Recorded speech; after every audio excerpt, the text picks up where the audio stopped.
Bienvenue dans Raconte-moi An-Nour, ta nouvelle série pendant ce mois béni de Ramadan au sein du podcast Coran de ton cœur. Moi, c'est Oustada Zainab, enseignante et éternelle étudiante du Coran. Cette année, je t'invite à marcher vers la lumière avec Sourate An-Nour. Cette sourate qui éclaire les cœurs, purifie les âmes et nous guide vers la clarté dont nous avons tant besoin face aux défis de notre époque actuelle. Raconte-moi An-Nour, une lumière offerte par Allah pour éclairer ton chemin, une lumière pour éclairer ta vie. أعوذ بالله من الشيطان الرجيم بسم الله الرحمن الرحيم الله نور السماوات والأرض مثل نوره كمشكاة فيها مصباح المصباح في زجاجة الزجاجة كأنها كوكب دري يوقد من شجرة مباركة زيتونة لا شرقية ولا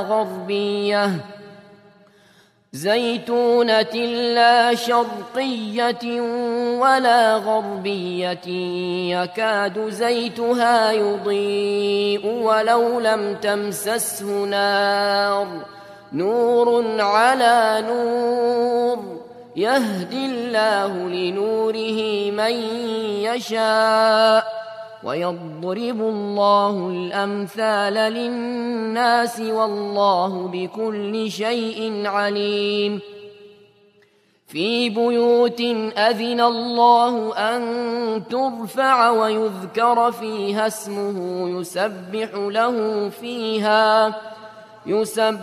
له فيها بالغدو والآصال رجال لا تلهيهم تجارة ولا بيع عن ذكر الله وإقام الصلاة وإيتاء الزكاة يخافون يوما تتقلب فيه القلوب والأبصار ليجزيهم الله أحسن ما عملوا ويزيدهم من فضله والله يرزق من يشاء بغير حساب. Allah est la lumière des cieux et de la terre. Sa lumière est semblable à une niche où se trouve une lampe. La lampe est dans un récipient de cristal, et celui-ci ressemble à un astre de grand éclat. Son combustible vient d'un arbre béni, un olivier ni oriental ni occidental, dont l'huile semble éclairer sans même que le feu la touche. Lumière sur lumière. Allah guide vers sa lumière qui il veut. Allah propose aux hommes des paraboles et Allah est omniscient. Dans des maisons qu'Allah a permis que l'on élève et où son nom est évoqué, le glorifie en elles matin et après-midi. Les hommes que ni le commerce ni la vente ne distraient de l'invocation d'Allah, de l'accomplissement de la salat et de l'acquittement de la zakat, et qui redoutent un jour où les cœurs seront bouleversés ainsi que les regards, afin qu'Allah les récompense de la meilleure des façons pour ce qu'ils ont fait de bien, et il leur ajoutera de sa grâce. Allah attribue à qui il veut sans compter. Sourate An-Nour, ayat 35 à 38. Assalamu alaikum wa rahmatullah. J'espère que tu te portes bien, que tu es concentré aujourd'hui, que tu as du temps, parce qu'on va aborder une ayah qui va nous prendre un peu de temps, mais qui vaut la peine. Ayat An-Nour et pas que. Cette ayah, la 35, les savants aiment l'appeler la ayah du iman. Pas seulement ayat An-Nour, mais ayah du iman. Parce que c'est la ayah qui parle le mieux, selon certains, de la foi dans le Coran. Et moi, cette ayah, je la vois un peu comme un diamant C'est quand tu prends un diamant tout seul, bon, je dis ça comme si on prenait des diamants tous les jours, mais imagine, et toutes les facettes du diamant, en fait, scintillent, brillent. Et en fait, le diamant, quand tu le tournes comme ça, t'as la lumière qui se réfléchit un peu partout. Tout brille, en fait. Il n'y a pas un côté qui... Vraiment, il brille de partout. Et Allah subhanahu wa ta'ala utilise une très belle métaphore dans cette ayah. Tu vas voir que cette ayah, elle est très visuelle. On pourrait presque la dessiner, tellement elle est visuelle. Et cette ayah, avant qu'on l'aborde en profondeur, j'aimerais vraiment que tu te dises qu'on va parler du cœur. Cette ayah va parler du cœur. Que tout le fondé, finalement, de Surat An-Nur, c'est de viser le cœur, de le protéger, pour qu'il puisse agir au mieux. Et il se trouve que cette ayah, Ayatul Nur, Ayatul Iman, est au cœur de la sourate. Et la lumière, on dit aussi qu'elle est dans le cœur. Toute cette sourate a un but, c'est de protéger le cœur. Et avant aussi qu'on se mette à décrire ce qu'Allah a dit ici, qui va parler de lumière, je me suis dit que ce serait bien de s'arrêter sur la lumière. Qu'est-ce que la lumière? Tout ce que la lumière est censée faire. Et ça, c'est un cours que j'avais reçu il y a des années et j'avais trouvé ça très pertinent. Et le professeur disait que il faut distinguer les deux types de lumière. Il y a la lumière physique, donc c'est le soleil, la lampe, etc., les bougies. Donc ça, c'est des lumières physiques, dans le sens où on peut les voir, les palper, les toucher, les éteindre, etc. Et il y a la lumière spirituelle, qui n'est pas palpable, et c'est tout ce qui est foi, les actes d'adoration, le iman, tout ça, c'est une lumière spirituelle. Et en fait, il expliquait que les deux lumières sont nécessaires, et les deux sont complémentaires. Les deux vont ensemble. Pour la lumière physique, ce qui est intéressant, si on se concentre sur ça, c'est qu'il faut avoir la vue. Il faut avoir une vue fonctionnelle. Il faut une vue pour pouvoir voir la lumière physique. Et on a la vue parce qu'il y a de la lumière. Et là, j'appelle à juste ton bon sens, si tu es dans la nuit noire, dans l'obscurité totale, et que tu ouvres les yeux, est-ce que tu vois quelque chose? Non, tu ne vois rien. Que tu fermes les yeux ou que tu ouvres les yeux dans le noir total, tu ne verras rien. Donc, si tu as la vue, c'est parce qu'il y a de la lumière. Tu as besoin de lumière pour voir, et tu vois parce qu'il y a de la lumière. On est d'accord. Et d'ailleurs, il y a quelque chose de très intéressant, c'est de penser à justement, en tout cas moi c'est une doua que j'aime bien formuler, quand l'endroit où c'est très très très très obscur et qu'on va tous aller là-bas, c'est la tombe. La tombe, si ça terrifie autant il y a des personnes, ça les terrifie beaucoup. C'est pas spécialement la mort, mais c'est le fait d'être enfermé tout seul dans une tombe. Les gens qui sont claustrophobes, ils paniquent quand ils entendent parler de ça.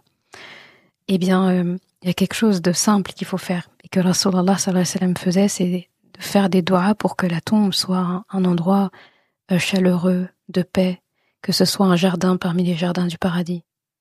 D'accord, Rawdatan min riyadil jannah, c'est une doua que le prophète sallallahu alayhi wa sallam faisait. Et il faut demander ça. Comme ça, tu sais que du début à la fin, en fait, Allah t'aura préservé de l'obscurité. Donc voilà. Et j'ai fait une découverte très sympathique. Enfin, tu vas me diras peut-être qu'il y a plein de gens qui le savaient. Moi, je ne le savais pas. Pourtant, dans mes études de médecine, on a fait de l'ophtalmologie. On a quand même eu des modules. Même en médecine générale, on l'étudie dans le tronc commun. Mais en tout cas, j'avais pas de souvenir de ça, ou en tout cas, j'avais pas cette notion. Et c'est une étude qui existe quand même depuis un moment, une étude japonaise, je crois, dans les années 2010 ou quelque chose comme ça. Et il parlait, donc dans cet article, il parlait du fait que l'œil humain, produit de la lumière. Certes, c'est une lumière qui n'est pas visible à l'œil nu, c'est une lumière qu'il faudrait multiplier par 100 ou limite par 1000 pour être aperçue par l'œil nu. Et ce phénomène, ça s'appelle la bioluminescence oculaire. Et j'ai trouvé ça super intéressant, en fait, dans le sens où il y a une petite lumière quand même dans l'œil, qui est pas facilement perceptible, mais qui existe. Et je me suis dit, c'est intéressant, parce que quand on parle, comme je disais tout à l'heure, quand on parle de lumière, on dit qu'on voit on voit parce qu'il y a de la lumière, et il y a de la lumière pour qu'on puisse voir. Et là, je me suis dit, mais en fait, l'œil humain, c'est une lampe cachée, quoi. Donc, souvent, on pense que l'œil ne fait que recevoir la lumière. Mais en fait, l'œil, on a tendance à penser qu'il capte la lumière du soleil, des étoiles, des lampes, etc. seulement. Mais en réalité, l'œil produit aussi sa propre lumière. Une lumière infime, comme j'ai dit, pas visible à l'œil nu, mais elle existe, elle est réelle. Et tu vas voir que par rapport à ce qu'Allah dit dans Surat Nour, ça rejoint. Quand on prend la métaphore d'Allah subhanahu wa ta'ala, il y a toujours une lumière qui était là. Même si elle était infime, elle existe. Et les scientifiques ont découvert que nos cellules oculaires, donc dans nos yeux, émettent des minuscules photons, une lumière biologique qui est si faible qu'on ne l'aperçoit pas directement, et c'est ce qu'on appelle l'émission ultra faible de photons. Et c'est une forme de bioluminescence. La bioluminescence, tu l'as certainement déjà vu dans des reportages, etc. Tu sais, c'est les poissons au fond de l'eau. Quand tu les regardes dans la nuit, c'est dans la nuit qu'il faut les regarder, ils brillent. Et ils ont des couleurs hyper impressionnantes. On dirait même que leur corps, il est transparent et il y a des lumières. Eh bien ça, on appelle ça la bioluminescence. Et en fait, c'est l'action de photons. Des fois, c'est un mélange de photons, le mouvement il y a des réactions chimiques qui se font, même avec les bactéries et tout, qui font que il y a cette lumière-là en plein dans l'océan. C'est impressionnant. Et quand on y pense, cette réalité physique, ça rejoint une vérité de notre religion, une vérité spirituelle, c'est que Allah nous parle dans Surat Nour d'une lumière qui est déjà présente à l'intérieur du croyant.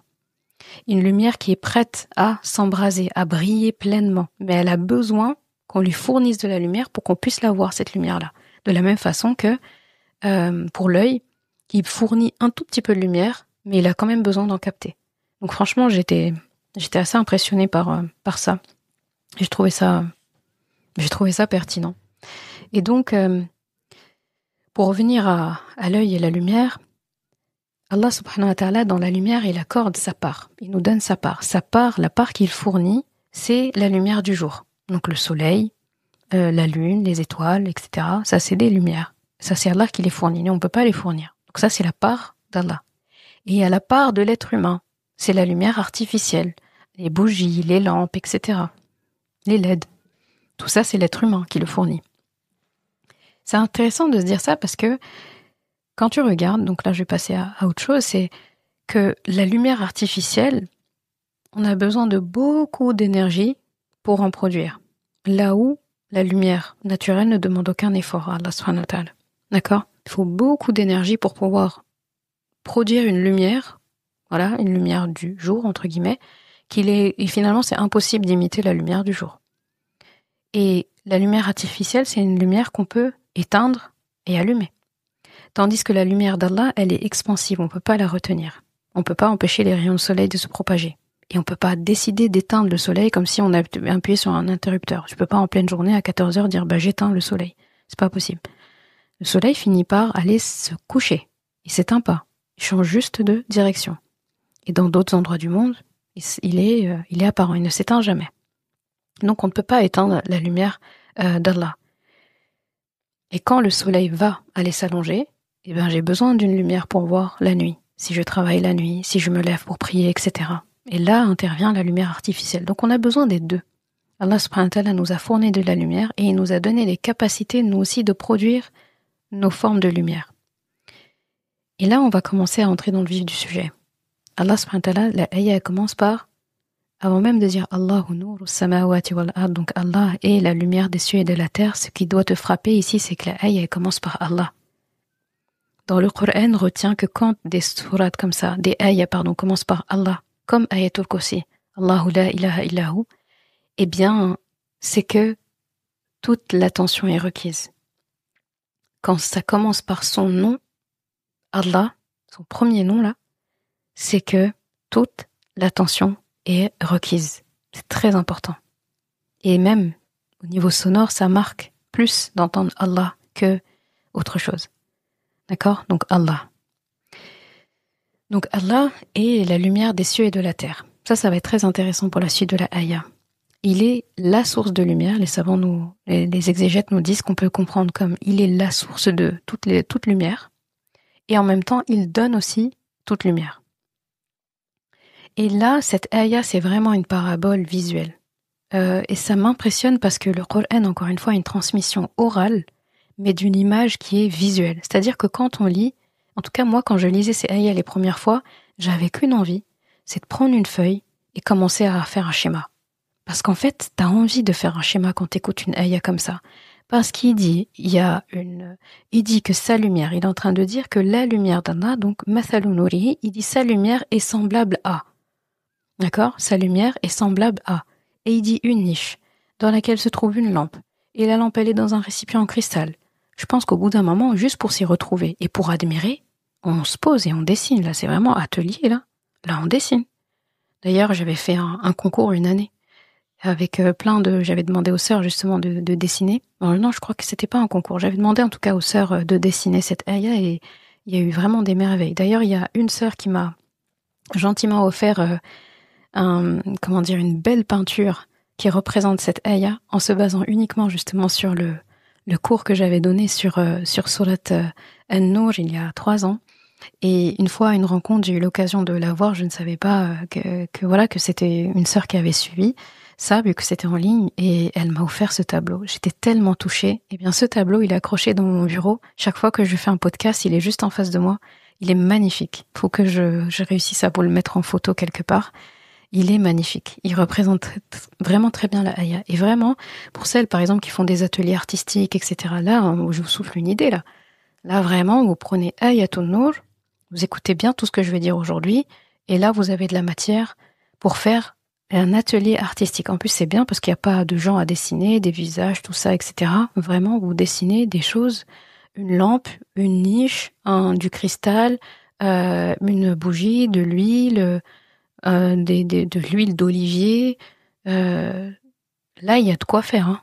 Franchement, là, atelier artistique, atelier peinture, etc. Facile. Bon, en tout cas, moi, j'avais fait mon petit schéma les premières fois où j'étudiais ça parce que j'avais besoin de comprendre. Et en lisant en plus le tafsir aussi, ça aide à autre chose. Surtout qu'il y a un très beau hadith de Abdullah ibn Abbas où il décrit ça. Abdullah ibn Abbas, pour rappel, c'est le cousin du prophète sallallahu alayhi wa sallam, il est considéré comme le meilleur tafsir de son temps. Le meilleur tafsir, écrit, on considère que c'est celui de Ibn Abbas. Après, bien sûr, les connaissances du prophète sallallahu alayhi wa sallam, il était érudit de son temps. Et le prophète sallallahu alayhi wa sallam avait fait des invocations pour lui quand il était encore enfant pour qu'Allah lui donne une science vaste. Eh bien, ça a été exaucé. Donc lui, les savants considèrent, même de son temps, les compagnons, quand le prophète sallallahu alayhi wa sallam était décédé, quand Ibn Abbas disait quelque chose en rapport avec le Coran, sa parole était prise en priorité. Pourquoi? Parce qu'il a appris directement de Rasulullah sallallahu alayhi wa sallam, formé par lui, et Rasulullah sallallahu alayhi wa sallam a fait des doigts pour qu'Allah le rende érudit dans le Coran. Donc quand tu vois un hadith qui dit Ibn Abbas, d'après Ibn Abbas, tu sais que là, voilà, les autres aussi sont véridiques, mais là, t'es vraiment en safe place quand on parle de Coran. Moi, ça fait partie des personnes dont j'apprécie le plus les hadiths quand ça parle du Coran. Donc tout à l'heure, on parlera justement, il est en train de dire chaque élément à quoi ça correspond. Donc on n'a même pas besoin de chercher par nous-mêmes ça. Et donc, là aussi, c'est très intéressant parce qu'il dit, il parle donc d'une parabole qui est assez visuelle. Donc il parle une lampe à huile, et ça c'est bien parce que même si on les utilise moins aujourd'hui ou plus, tout le monde sait que l'origine des lampes qu'on a aujourd'hui, c'est la lampe à huile, qui a été améliorée, mais c'était des lampes à huile à la base. Ça fait vintage même. Et donc il y a plein de choses intéressantes, parce que il parle d'une niche, et là aussi je m'étais dit, mais pourquoi mettre une lampe dans une niche ? Et quand tu testes et que tu regardes, déjà ça fait penser beaucoup à l'architecture de certains intérieurs orientaux, où tu as vraiment une niche comme ça en arc incrustée dans le mur, et à l'intérieur il y a un lampadaire. Et bien tu vois que la réfraction de la lumière et vraiment comment la lumière se propage dans la pièce n'est pas pareil quand elle est mise dans cette niche-là, ou quand elle est à l'extérieur. Donc là, les architectes, là, ils comprennent ce que je dis. C'est pas pareil. La lumière est beaucoup plus belle, elle est tamisée, elle emplit plus l'espace, un espace creux là, et en même temps, elle diffuse aussi dans la pièce, mais d'une manière plus subtile. En gros, elle est plus lumineuse dans la niche que dans le reste de la pièce. Alors que si tu le sors de la niche et tu mets la lampe, en fait, il n'y a pas de différence de luminosité. Tout est allumé plutôt pareil. Mais dès que tu mets dans une niche, en fait, tu crées une lumière très vive dans la niche et tamisée sur l'extérieur. Donc, il y a une notion que... Bon, tu vas commencer à comprendre, je ne vais pas spoiler. Donc, c'est très intéressant le fait qu'il y ait une niche. Ensuite, il va parler d'une huile, une huile d'olive, d'accord, qui vient d'un arbre olivier, qui est ni oriental ni occidental. Ça aussi, on verra ça tout à l'heure. Et donc, l'huile d'olive. Donc, l'huile d'olive, on l'a vu dans Surat Al-Mu'minun. Ça a été évoqué plutôt dans Surat Al-Mu'minun. Je parle comme si on avait fait le tadabbur de Surat Al-Mu'minun avant. Mais on parle de cette huile-là qui est pure, qui est une huile d'olive, qui est vraiment de bonne qualité. Donc, elle a les bénéfices de l'huile d'olive aujourd'hui, je pense, c'est interplanétaire, tout le monde a compris. Ça, aussi bien pour l'usage externe que pour l'usage interne, c'est reconnu mondialement comme étant une huile bénéfique. Elle est mentionnée dans le Coran et pas qu'une fois. Donc là, j'ai envie de dire, c'est encore répété par Allah subhanahu wa ta'ala la mention de l'huile d'olive. Ce qu'on doit comprendre nous ici, c'est que il faut absolument de l'huile d'olive chez soi. Vraiment. C'est un produit coranique et prophétique chez soi, faut pas s'en priver. Et il faut cette huile-là pour allumer la lampe dont Allah subhanahu wa ta'ala parle. Et là, on rentre dans la métaphore. Donc là, la métaphore ici, je me dis, ça renvoie à quoi?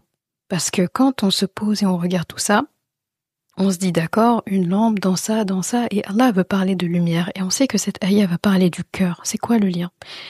Et là, du coup, je parle du hadith de Ibn Abbas.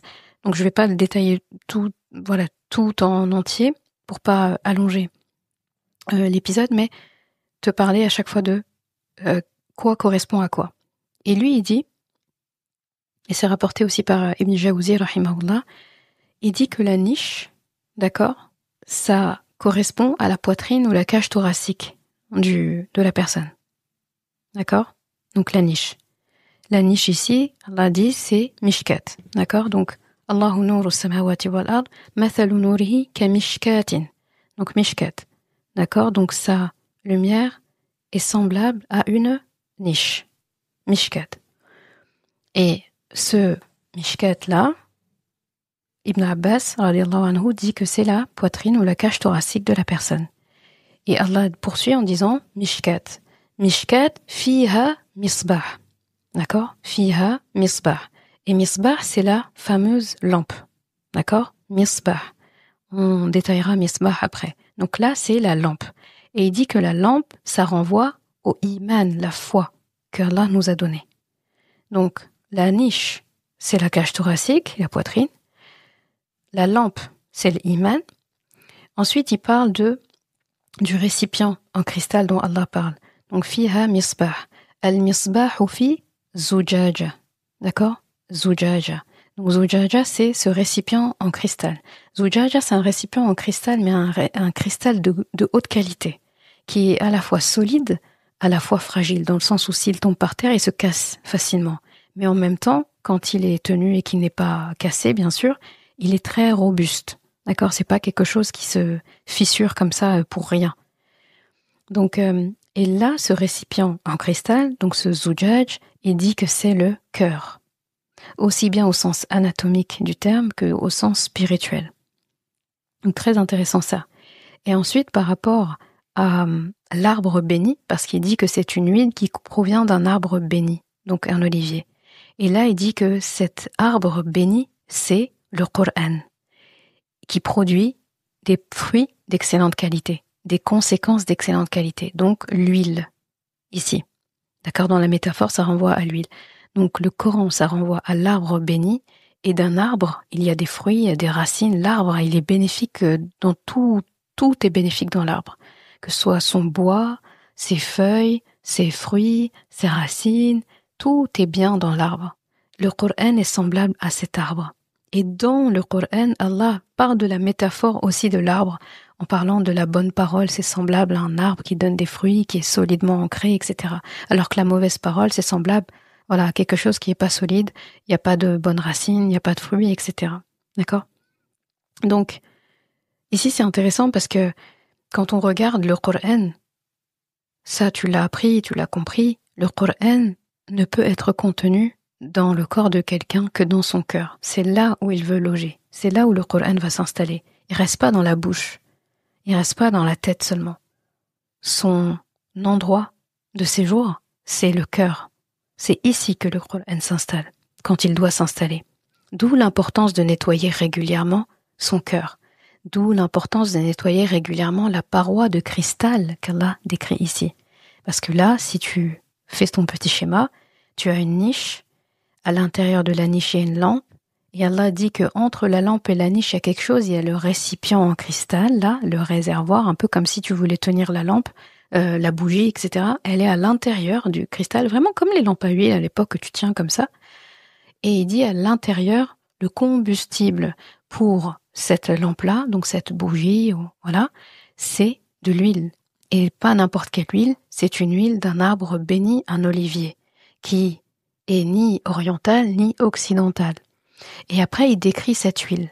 Il dit cette huile-là, enfin, pour le cristal, il dit que le cristal ressemble à un astre de grand éclat. Donc un astre, une étoile, quoi.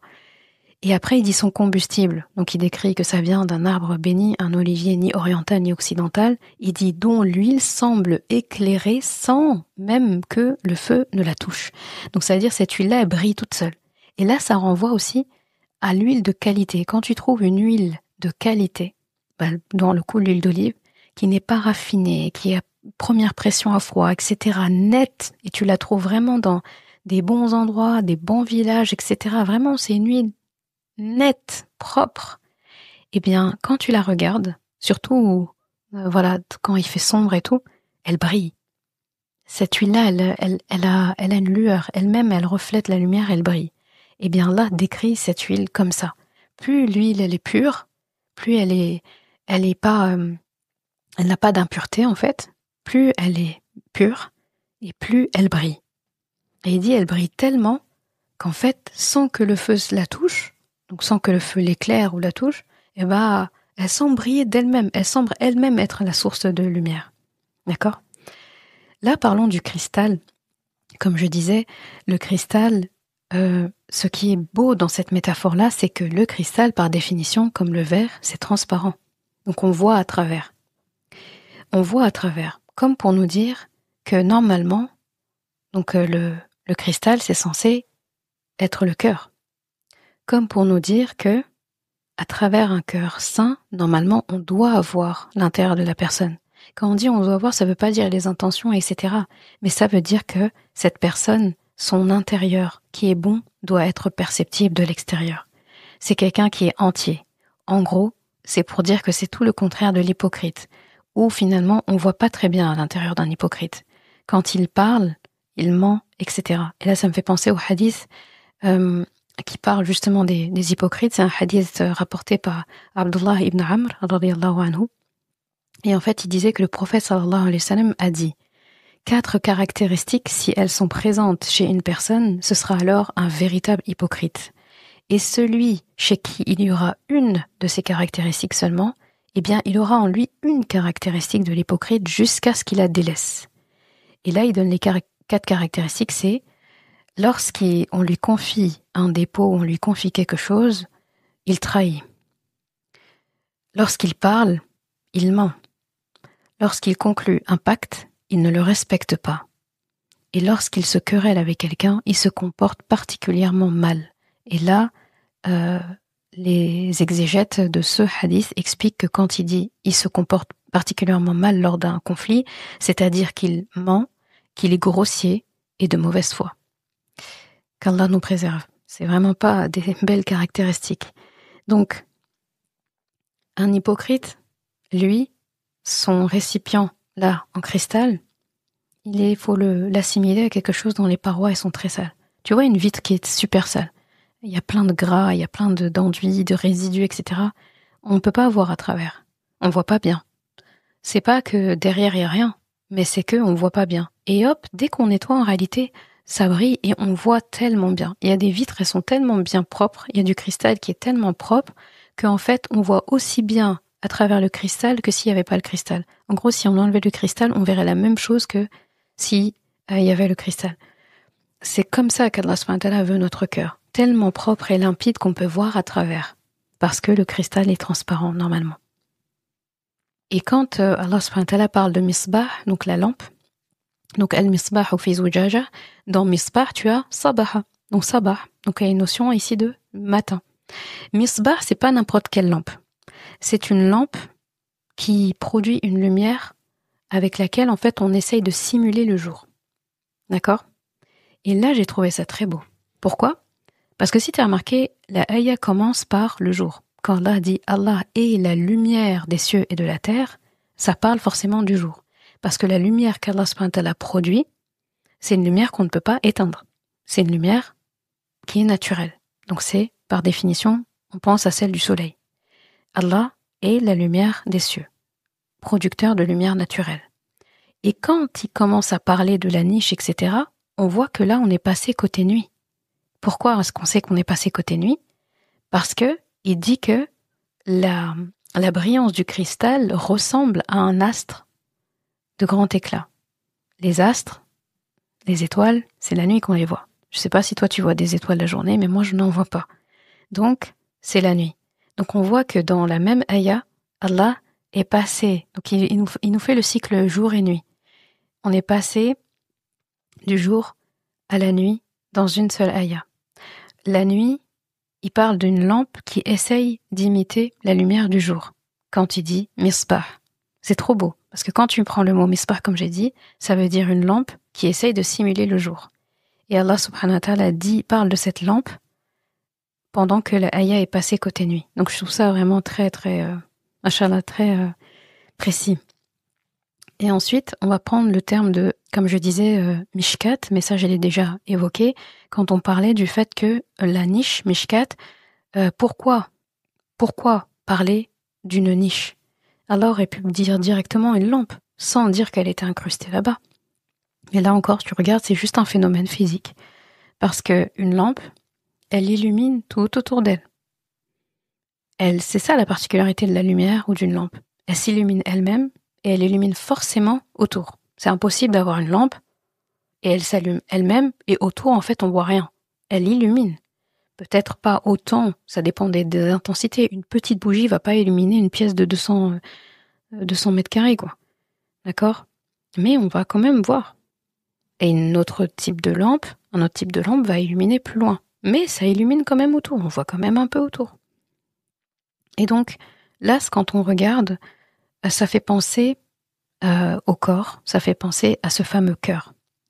Et ce qui est intéressant aussi, c'est que la lumière qui est contenue dans une niche, elle est concentrée dans la niche. Et donc, il y a moins d'évaporation de la lumière qui se fait, mais ça continue d'éclairer. C'est comme si la métaphore essayait de nous dire ici que, avant de penser à éclairer autour de toi, parce que de toute façon, si tu as du nouge, tu vas éclairer autour de toi. Avant de penser à éclairer autour de toi, tout ce qu'il y a autour de la pièce, donc les gens, etc., eh bien, la lumière doit d'abord voyager à l'intérieur de toi. Elle doit d'abord te bénéficier à toi. Elle doit voyager à travers tous tes organes, rendre visite à tous tes organes, avant de bénéficier aux gens. Donc, on doit être les premiers bénéficiaires de la lumière qu'Allah nous a donnée, les premiers bénéficiaires de notre propre lumière. Et quand il parle du cœur, donc de Zujaja, donc il parle du cœur comme d'une matière noble, d'accord? Comme d'une matière noble qui conserve quelque chose de noble, donc le iman. Vraiment, ce passage, je trouve que c'est le passage dans le Coran qui parle du cœur de la manière la plus profonde. La ayah la plus profonde qui parle du cœur dans le Coran, eh bien c'est cette ayah-là. Vraiment, si tu veux, voilà, cette ayah, je l'avais même appelée c'est le cardiologue, c'est la ayah cardiologue du corps, de tout le Coran, vraiment. Tout le Coran a des effets bénéfiques sur la santé, soit mentale, physique, émotionnelle, etc. Mais vraiment, cette ayah, c'est la cardiologue du Coran, vraiment. Et le fait qu'on fasse un lien entre la vue, la lumière, le cœur ici, c'est un gros clin d'œil avec les ayahs qui parlent de baisser le regard, que quand ton cœur est propre, finalement, tu vas pouvoir voir la vraie beauté autour de toi. Donc tout n'est pas dans le regard en réalité, mais tout est dans le cœur. Si le cœur est pur, la vue va aller avec, et vice-versa. Et du côté du Coran qui est décrit comme l'arbre béni, là je trouve ça intéressant aussi, parce que Donc là, Allah parle d'une lampe qui a besoin d'un combustible, un bon combustible, et il assimile le Coran à un arbre, ici béni. Donc, ce que je comprends ici, c'est que le Coran, il est fait pour nous rencontrer, et nous sommes faits pour rencontrer le Coran. Et là, pensons à l'arbre. L'arbre, on est d'accord, dans une maison par exemple, il est en dehors de la maison. Il n'est pas dans notre maison, il est encore moins dans notre corps. Le Coran aussi, pareil, il vient de l'extérieur. C'est pas nous qui avons produit le Coran ne vient pas de nous. Il est à l'extérieur de nous. Pour cause même, il descend des cieux. D'accord? Donc c'est céleste, le Coran. Et quand tu regardes bien, même si les arbres sont en dehors de notre maison, on en a besoin pour bien vivre à l'intérieur. On a besoin de son bois pour se réchauffer. On a besoin de ses feuilles et ses fruits pour consommer. On a besoin de son oxygène aussi, parce que ça produit beaucoup d'oxygène. Et de la même façon, il nous faut ce Coran qui est extérieur pour nourrir notre intérieur. Il faut qu'on aille le faire ramener à l'intérieur de nous. Et ici, quand il parle aussi d'une huile de très bonne qualité, l'olivier, il dit qu'il est ni oriental ni occidental. Là aussi, je me suis dit pourquoi cette notion-là, ni oriental ni occidental. Donc les tafsirs aussi l'expliquent, et même si tu réfléchis, c'est du bon sens. Regarde l'olivier, donc qui va produire de l'huile d'olive.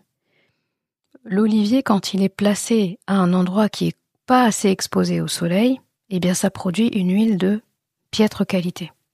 Ou s'il est exposé mais pas assez, il y a des parties de l'arbre qui vont produire de l'huile de très bonne qualité et des parties un peu moins bonnes.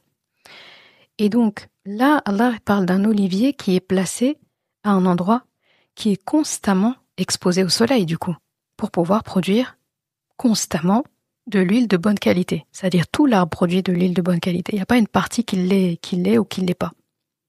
Et là, si tu regardes, le Coran ne vient pas de ce monde. D'accord? Il vient ni de l'Orient ni de l'Occident, puisqu'il vient du royaume des cieux. Et ça, c'est assez impressionnant parce que quand tu regardes un arbre qui est placé ni à l'Orient ni à l'Occident, ça veut dire qu'il est au centre. S'il était à l'Orient, ça veut dire qu'il va bénéficier du soleil tant que le soleil se lève, et quand le soleil va se coucher, il n'en aura pas. Quand le soleil va se relever, c'est l'arbre qui va être de l'autre côté, donc Occident, qui va bénéficier, et ainsi de suite. Alors que si tu le places, cet arbre, ni à l'Orient ni à l'Occident, eh bien, il bénéficie d'une lumière continue, et donc il produit de l'huile de qualité de manière continue. C'est de cette huile qu'Allah SWT parle, comme pour dire que le Coran, en fait, il vient pas ni de l'Orient ni de l'Occident. Le Coran produit constamment de la bonne qualité chez l'être humain qui le lit, qui le médite, qui l'applique. C'est ça qu'il faut comprendre. Et cette ayah, elle a vraiment des côtés assez miraculeux dans sa structure et dans sa précision. Parce que comme je te disais tout à l'heure, au fur et à mesure que tu lis la ayah, et très vite d'ailleurs, tu vois que la nuit tombe au cours de cette ayah. D'accord, on passe de Allahu nuru samawati wal ard à mathalu nurihi ka mishkatin fiha misbah. Donc on commence à rentrer dans la nuit.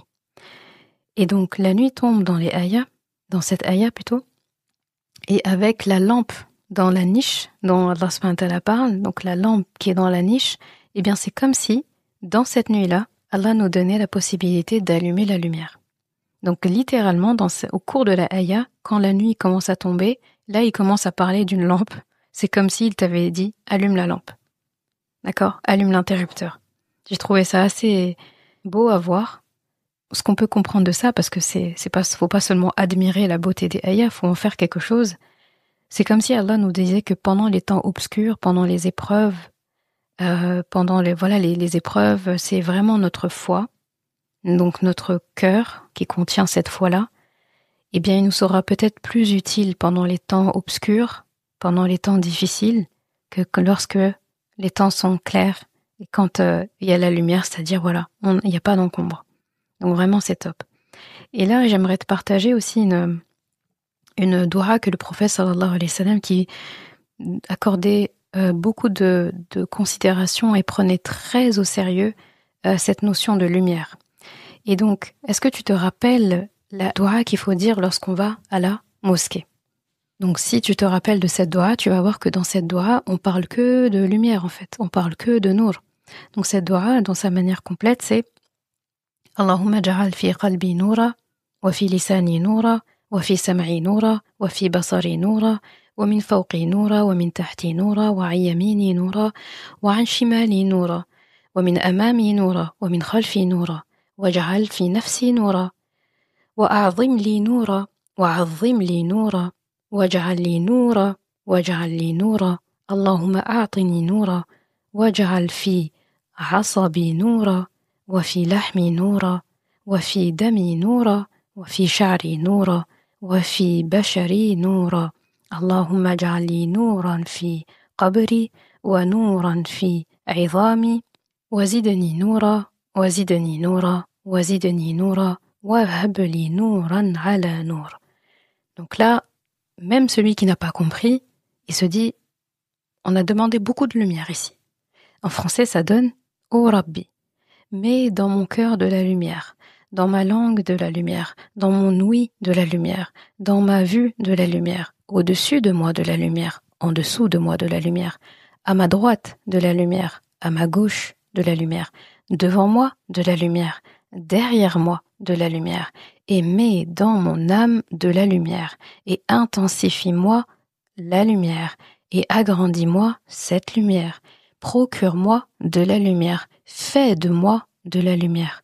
Ô Rabbi, donne-moi de la lumière, mets dans mes nerfs de la lumière, dans ma chair de la lumière, dans mon sang de la lumière, dans mes cheveux de la lumière, dans ma peau de la lumière, et ainsi de suite.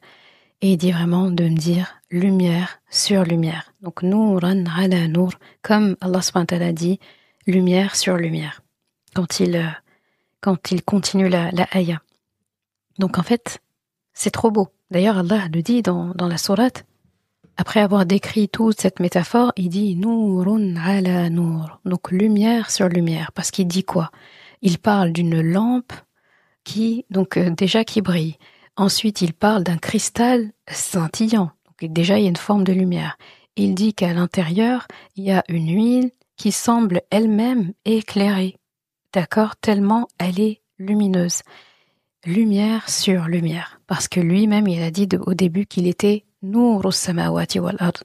Donc, il parle de la lumière qu'il est lui et de la lumière qu'il nous a fournie et qu'il a mis à l'intérieur de nous naturellement. Tout le monde a un peu de lumière, même un peu naturellement, même des gens qui ne sont pas musulmans. Attention de penser qu'il n'y a que les musulmans qui ont ça. Allah subhanahu wa ta'ala, quand il a fait insuffler le ruh, d'accord, donc cet ange qui vient au 120e jour dans l'utérus de cette femme, insuffler le ruh, selon le commandement d'Allah, dans le corps de cet enfant. Eh bien, le ruh, Allah le décrit aussi comme une forme de lumière. En plus, le ruh, c'est une partie qui appartient à Allah. Eh bien, tout le monde alors a ce ruh. Tout le monde a cette lumière. Comme pour dire que parfois, il y a des personnes qui vont avoir de la lumière, c'est bien allumé. Le feu est bien, la bougie, elle prend bien. Il y en a d'autres, leur seule lumière va être à l'état d'incandescence. Tu sais, comme vraiment... Quand l'allumette, là, tu viens juste de l'éteindre, ou bien tu l'as allumée, elle est juste un petit peu orange au bout. Elle n'est pas complètement éteinte, mais elle n'est pas allumée non plus. Eh bien, il y a des personnes qui vivent leur vie comme ça. Ils ont d'abord grandi avec cette lumière, après, suivant la vie qu'ils mènent, la famille dans laquelle ils ont évolué, est-ce qu'on les a bien éduqués, est-ce que... Là, ça diminue. Mais ça s'éteint pas complètement. Et en plus, il se trouve que le récipient en cristal dont Allah parle, ça vient nous montrer aussi un autre phénomène, c'est que l'air ne rentre pas, vu que c'est fermé. L'air ne rentre pas. Et c'est quand l'air arrive que ça éteint le feu, ça éteint la lumière. Là, il n'y a pas cette possibilité en fait. Donc comme pour laisser toujours l'espoir à la personne de rallumer la lumière, souffler un peu dessus. D'accord? Et comment il souffle dessus? Il doit faire venir la foi dans son cœur. Donc attention à regarder les êtres humains que comme tous des personnes qui ont cette petite lumière à l'intérieur qui ne demande qu'à être soufflée pour prendre. Et là ensuite je vais aborder quand il parle de Donc la ayah suivante, donc dans cette ayah, donc la première, Allah dit donc lumière sur lumière, Allah guide qui il veut vers sa lumière. Donc c'est pour ça que j'avais parlé des non-musulmans dans le sens où vous avez tous un peu de lumière un minimum en face, à l'intérieur. Les seuls qui l'ont pas, c'est ceux qui kafaru billah, c'est-à-dire ceux qui vraiment se sont désolidarisés d'Allah complètement. Eux, faut se dire, ils ont pris cette lampe incandescente qu'il y avait, qui avait peine à s'allumer, ils l'ont pris, ils l'ont trempée dans l'eau, comme pour dire c'est bon, moi je veux pas croire. Eux, c'est une catégorie à part. Là, on parle de gens qui, parfois même, ils sont pas musulmans, mais ils ont cette lumière. Et il suffit de les mettre en contact avec une huile de très bonne qualité, d'un arbre de bonne qualité, par exemple le Coran, pour qu'ils rentrent en islam.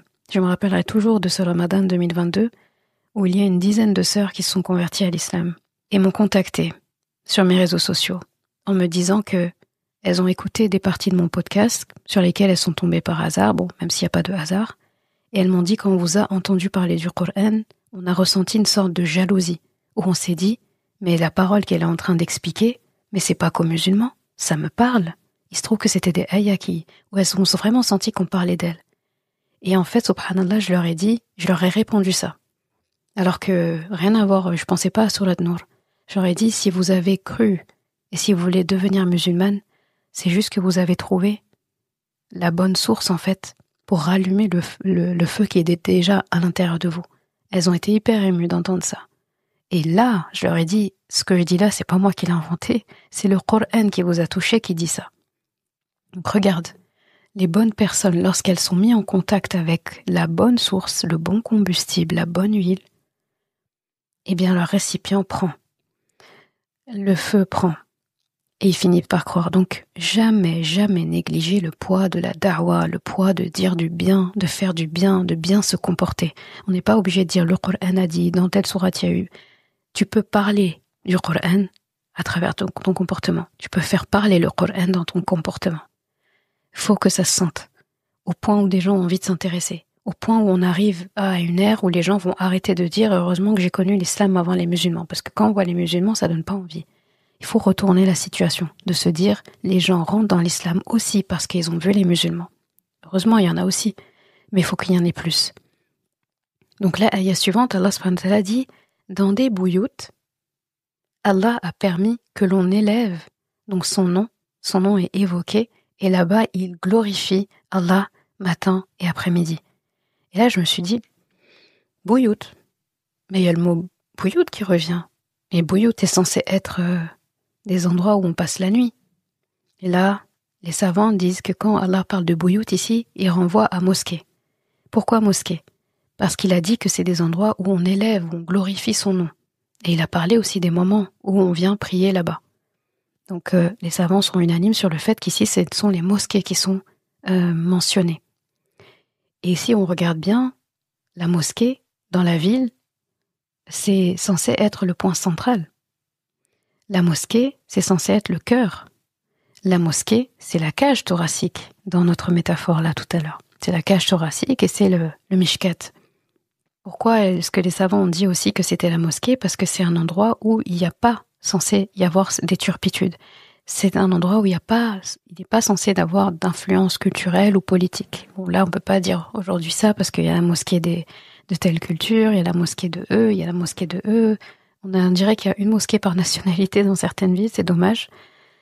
Et donc, ce qui est beau dans cette ayah aussi, c'est que par rapport au mot bouillout, le mot bouillout, on a dit que c'est un endroit où on passe la nuit, d'accord? Pourtant, ici, on parle de mosquée. Et donc, un endroit où on passe la nuit, c'est un endroit où on va allumer la lampe. C'est un endroit où on va devoir allumer la lampe parce qu'il fait nuit, et la nuit, il n'y a pas le soleil. On sait que la source, donc une lampe, c'est une lumière. On sait que le Coran, parmi ses synonymes aussi, c'est lumière.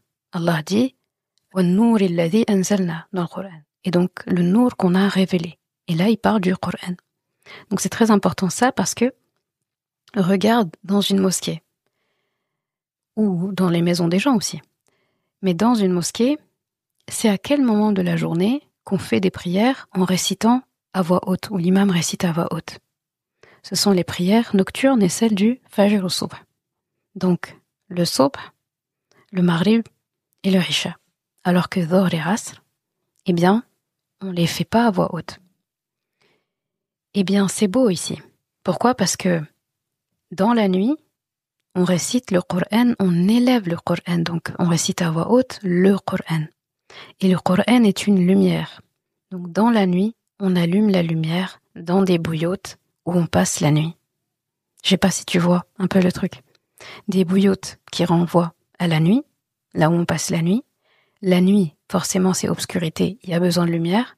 C'est la nuit que, quand on récite le Coran, on peut élever la voix dans la prière.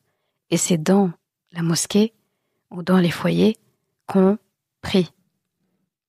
Et donc, où on va élever la voix la nuit pour allumer la lampe la nuit dans ces bouillottes où on passe la nuit. Donc tout se recoupe. La précision du Coran m'impressionnera toujours.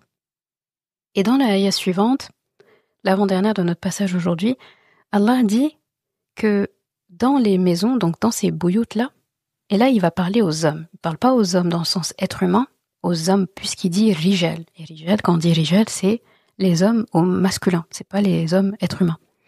Et donc, il dit rijal la tulhihim tijaratun wala bay'un an dhikrillah. Donc là, normalement, quand on arrive à ce passage-là, les hommes doivent se dire où sont les hommes? On parle de nous là. Vraiment ça, là c'est les hommes. Vous devez ouvrir grand vos oreilles et vous dire Allah parle de nous, Allah nous parle. Et donc, ici, il donne encore d'autres conseils aux hommes. Comme un peu pour compléter la ayah de baisser le regard, où il s'était plus étalé sur les femmes. Là, il revient sur les hommes. Donc tu vois qu'Allah subhanahu wa ta'ala, à la fin est toujours très juste. Parce qu'il n'y a pas d'autres ayahs comme ça où il va s'attarder que sur les femmes. D'accord? Donc, ici, il dit donc les hommes. Et là, c'est très important de penser au conseil qu'il donne ici, parce qu'il parle d'un endroit où où est élevé le nom d'Allah. Donc un homme qui veut grandir, s'élever, doit aller à la mosquée. Il doit fréquenter les maisons d'Allah. Bien plus que pour faire seulement des prières. Et c'est pas seulement pour la prière à la mosquée. Il y a énormément d'avantages et de fawaïd à aller à la mosquée, de bienfaits. Et concentrons-nous sur le mot rijal. Donc rijal, étymologiquement, tu vois que c'est la racine, donc rajala. Dans rijal, il y a rijil. Rijil, ça veut dire les pieds. Donc rijal, le mot connu pour dire les hommes, tout le monde connaît ce mot. Ça veut dire littéralement, quand on regarde à la racine, rajala, ça veut dire aussi pied. Ça veut dire le fait de laisser son empreinte. Ça veut dire le fait d'être ferme et bien ancré. Et ça parle aussi d'une virilité naturelle. Donc ça, c'est beau. Comme pour dire que ce sont des gens qui sont fermes dans leur foi, dans leur posture, dans leur caractère, dans ce qu'ils font, dans leurs affaires. Donc rijal, il dit, il parle de ces rijal-là, d'accord? Donc ces hommes-là, ces qawam-là. Il dit, ce sont des rijal que ni le commerce, ni la vente ne distrait d'invoquer Allah, de faire salat et de s'acquitter de la zakat. Et là, je me suis arrêtée sur quelque chose. Je me suis dit, mais Allah, il a répété 2 fois quelque chose qui se ressemble, en fait. Il a dit le commerce, donc tijara, et il a dit bay', la vente. On est d'accord que la vente fait partie du commerce. C'est pas que ça, mais ça en fait partie. Et là, je me suis dit, mais pourquoi avoir distingué les deux? Et là, c'est un peu comme d'autres passages du Coran où Allah va dire le mal et la turpitude. Alors que c'est la même chose, c'est-à-dire la turpitude est une forme de mal. Le mal, c'est la globalité, et dans le mal, il y a la turpitude. Mais quand Allah détache la chose comme ça, c'est pour attirer notre attention dessus. Et là, regarde bien. Si Allah avait dit seulement que c'est des gens en fait que le commerce ne distrait pas de la salat. Dans le commerce, il y a quoi? Il n'y a pas que la vente. Il y a la vente, il y a la publicité, il y a la communication, il y a les factures, il y a le service après-vente, il y a le transport, il y a les fournisseurs, il y a les salariés, il y a les taxes, il y a les impôts. Tout ça, ça fait partie du commerce. Et la compta aussi. Et la vente aussi en fait partie. Et pourquoi Allah ici dit le commerce? Parce que quelqu'un qui, l'heure de la prière arrive et il est en train de faire ses fiches de paie ou bien la comptabilité, tu lui dis c'est l'heure de la prière, il va tout stopper, il va y aller. Parce que c'est pas très agréable comme tâche en fait, l'administratif. Bon, sauf s'il y a des comptables ici qui aiment ça, hein. Je veux pas vous vexer. Moi, la comptabilité, je trouve ça un peu compliqué. Pareil, négocier avec des fournisseurs, c'est pas la partie la plus agréable. Le service après-vente, c'est pas la partie la plus agréable. La communication, la publicité, faire des mails, envoyer, c'est pas la partie la plus agréable. Donc très souvent, ça, quand on nous dit de prendre une pause à ce moment-là, on la prend. Et quand on nous parle de vente, c'est trop beau qu'Allah ait dit ça, parce que dans le commerce, la partie la plus intéressante, la plus juteuse, la plus réjouissante, c'est la partie vente, parce qu'il y a le money qui arrive avec la vente.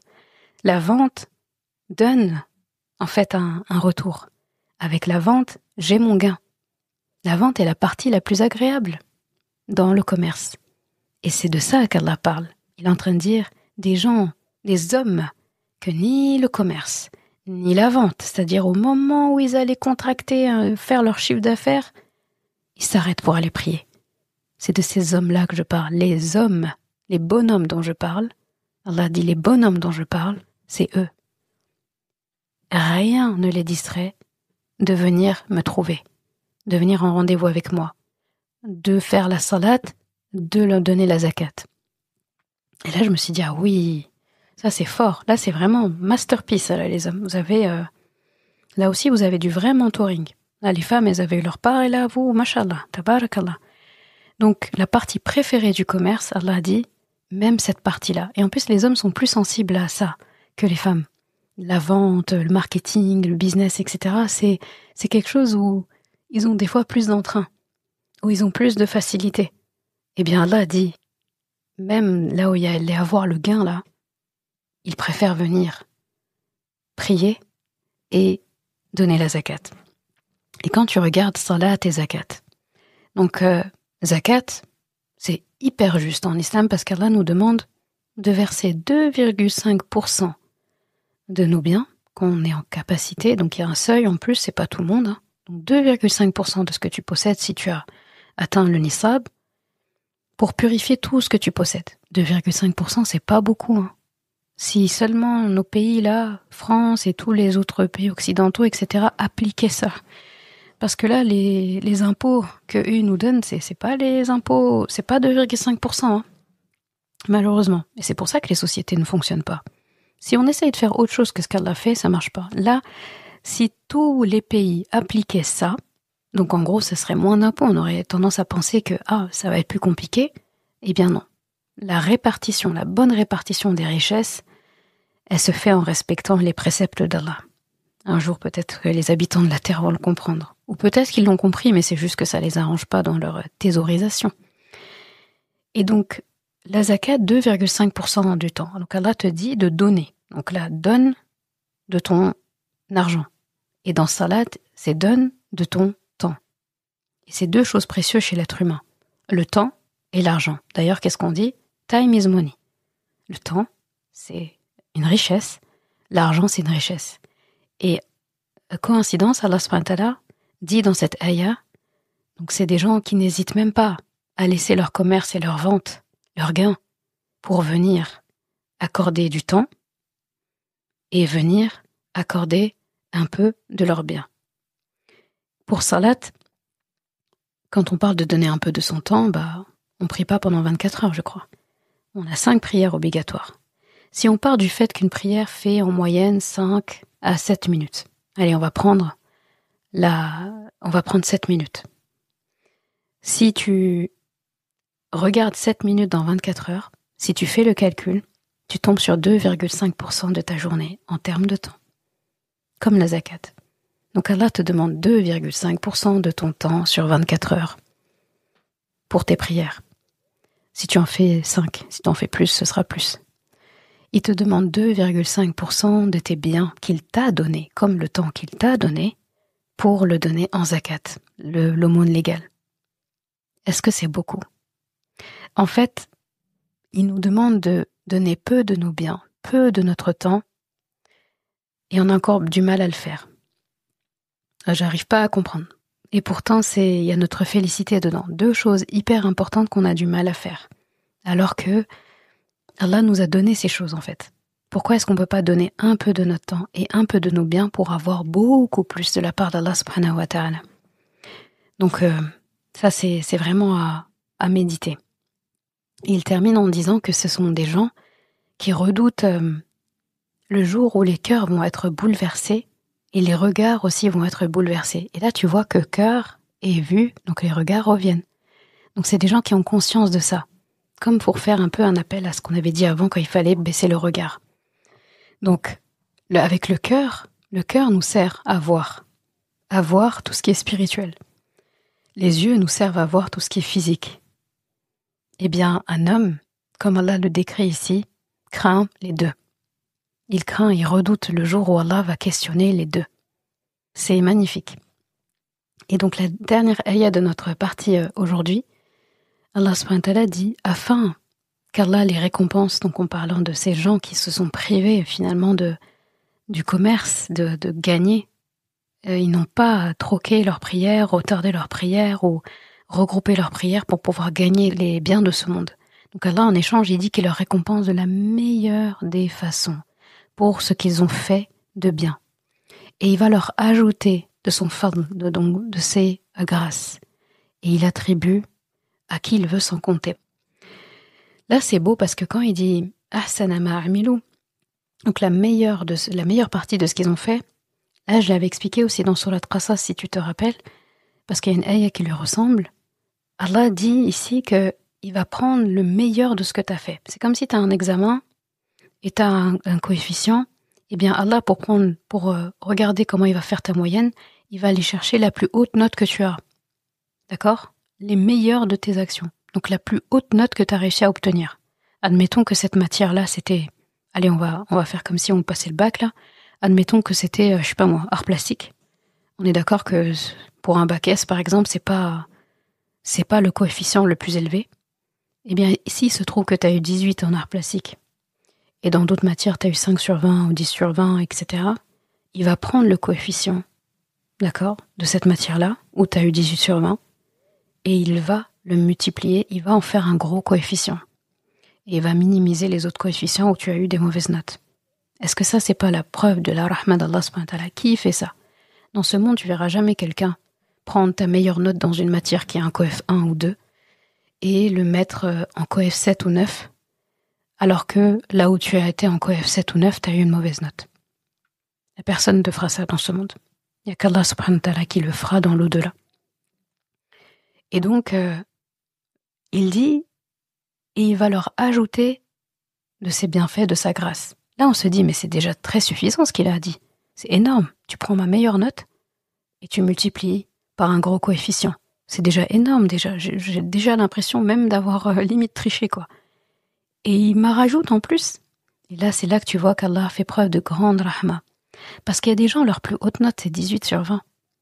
Mais il y a des gens, leur plus haute note, elle est basse. Ou elle est moyenne. Et donc, ça va pas beaucoup les aider. Il y a des gens, leur plus haute note, elle est négative. Eh bien, comme ça risque pour certains d'avoir une note quand même malgré l'aide d'Allah, malgré le fait qu'ils prennent le meilleur de ce qu'ils ont fait, si le meilleur de ce qu'ils ont fait, c'est pas top, eh bien, ça va être compliqué. Donc Allah subhanahu wa ta'ala dit, je t'ajoute. Et là, je vais t'ajouter de mon meilleur à moi.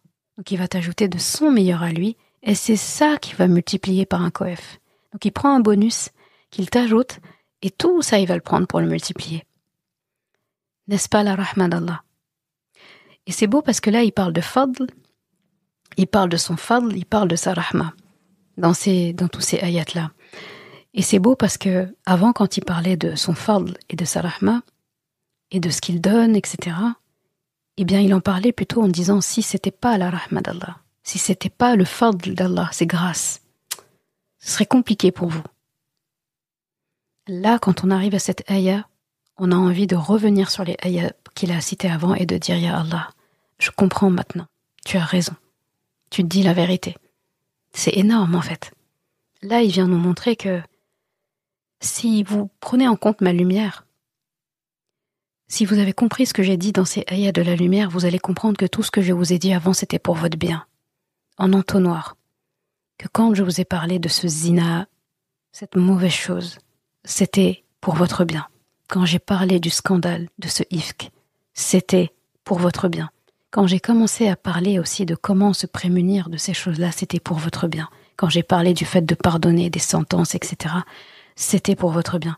Quand j'ai parlé du fait de s'annoncer, de faire istanasa quand on arrive chez quelqu'un, de saluer, de préserver les gens, quand je vous ai parlé de baisser vos regards, hommes, femmes, toi, chère femme, quand je t'ai dit quand je t'ai donné cette tenue qui te permet d'apparaître en société en toute sécurité, quand je vous ai parlé aussi de vos couples, etc., et du fait de bien traiter les uns les autres, quand j'ai parlé du fait de faciliter les opportunités de mariage à ceux qui veulent se marier, tout ça c'était pour vous. Tout ça c'était pour vous amener à la lumière. Maintenant que la lumière est allumée, là il commence à parler avec des ayats où il part de gens quand même qu'ils ont des grands idéaux, des hommes qui sont prêts à laisser leur commerce pour aller prier, pour aller donner 2,5% de leur temps à Allah subhanahu wa ta'ala, pour qu'il leur purifie tout le reste, des gens qui vont donner 2,5% de leurs biens en zakat, pour purifier tout le reste de leurs biens, des gens qui ne cessent d'invoquer Allah, qui prient dans les bouyout, qui élèvent la voix dans la mosquée, en récitant les ayats d'Allah subhanahu wa ta'ala. C'est quand même des grandes personnes, comme pour dire, maintenant que la lampe est allumée, j'attends de vous que vous agissiez comme des gens qui marchent dans la lumière, parce que vous avez tous les outils pour. Donc c'est vraiment, vraiment magnifique, parce que là, il nous montre qu'il nous met dans de bonnes conditions. Là, quand on arrive ici, on n'a pas de doute sur le fait qu'Allah nous aime. Il veut qu'on réussisse. Tout le monde, même les personnes qui ne sont pas encore musulmanes, il veut leur ouvrir la porte. On nous demande si peu pour nous donner si beaucoup. Donc vraiment, c'est magnifique. Et en plus, il dit qu'il donne sans compter. Birairi hisab. Compter, c'est beau quand il dit ça, parce que quand quelqu'un doit vous donner quelque chose de bien et se met à compter, donc pour vous donner exactement le montant, c'est pas le même effet que quelqu'un qui dit garde la monnaie. C'est pas la même chose. Allah subhanahu wa ta'ala, il compte pas comme ça quand il veut donner du bien. Mais quand il va punir, il dit qu'il va leur appliquer le hisab. Ça veut dire, je vais pas te punir plus que ce que tu mérites. Mais compte pas sur moi pour les bonus. Les bonus, t'oublies. Ok ? Donc, c'est vraiment beau. Et d'ailleurs, dans les doigts du prophète sallallahu alayhi wa sallam, il nous disait de souhaiter ça, de souhaiter d'entrer au paradis sans hisab. En gros, qu'Allah subhanahu wa ta'ala ne compte que nos bonnes actions. On sait que c'est pas nos actions bonnes ou mauvaises qui vont nous faire entrer ou pas au paradis. On le sait, c'est la rahma d'Allah. Eh bien, il faut demander à Allah subhanahu wa ta'ala d'entrer au paradis sans hisab. Donc en gros, tu passes le radar, c'est comme si tu passais à la police des frontières, on dit vas-y, passe, c'est pas grave. On souhaite qu'Allah nous fasse entrer comme ça, sans qu'on ait besoin d'être là à compter. C'est pas agréable ce jour-là de compter nos péchés, de compter nos bonnes actions et de nous donner que la juste mesure. D'ailleurs, il y a des savants qui disaient « Ya Allah, je te demande pas ta justice, je te demande ton fadl, je te demande tes largesses. Au Yom al-Qiyamah, je veux pas que ta justice, ce dont j'ai surtout besoin, c'est de tes largesses. » Et ça montre ce que dit cette ayah, que Allah subhanahu wa ta'ala, il y a des catégories de personnes, hommes et femmes, à qui Allah va donner sans compter. Il dit, avec vous, je ferai pas les comptes, je vais donner, et on va fermer les yeux sur certains manquements que tu as eus, et vas-y, tu peux passer, entre chez toi, au paradis. Qu'Allah nous compte parmi ces gens. On arrive au terme de cet épisode, j'espère qu'il t'aura plu. Moi, il m'a beaucoup plu. Oublie pas que tu as un dessin à faire, n'est-ce pas? Avec le début donc de sourate, de Ayat an-Nur. Je commence à être fatiguée. Le début de Ayat an-Nur où Allah subhanahu wa ta'ala décrit quelque chose de très visuel. Franchement, tu as de quoi dessiner. Si tu as des enfants, vous pouvez faire un atelier peinture facile là. Je veux voir des dessins. Je veux qu'on m'envoie des dessins. Vous m'envoyez ça sur Instagram. Peut-être après, si vous me l'envoyez pendant Ramadan, je les verrai pas parce que je serai pas sur les réseaux, mais faut m'envoyer des photos. Je veux voir vos images. Peut-être qu'un jour même je ferai un concours et on va voter. Le meilleur dessin, il va gagner un grand cadeau.